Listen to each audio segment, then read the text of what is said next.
এবার যে খবরের দিকে নজর রাখবো, দলীয় শৃঙ্খলা ভঙ্গের অভিযোগে শোকজ আর শোকজ করার 7 দিনের মধ্যেই পরিষদীয় মন্ত্রী শোভনদেব চট্টোপাধ্যায়ের সঙ্গে সাক্ষাৎ করলেন অশোকনগরের তৃণমূল বিধায়ক নারায়ণ গোস্বামী। 7 দিনের মধ্যেই শোভনদেব চট্টোপাধ্যায়ের সঙ্গে সাক্ষাৎ, তবে দেখা করেছেন তিনি, ঘটনায় দুঃখ প্রকাশ করেছেন, কিন্তু তাকে যেহেতু শোকজ করা হয়েছে লিখিতভাবে জবাব দেওয়ার জন্য বলা হয়েছে বলে দলীয় সূত্রে খবর।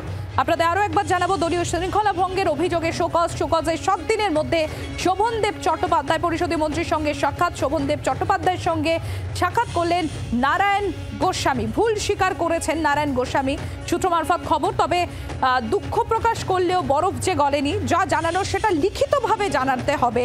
তৃণমূল বিধায়ককে জানানো হয়েছে দলের তরফ থেকে বলে খবর। পরিষদীয় মন্ত্রী শোভনদেব চট্টোপাধ্যায় তিনি কি বলছেন শোনাবো আপনাদের।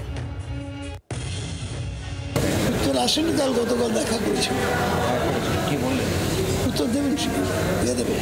মানে সেটা অনুতপ্ত ব্যাপারটা।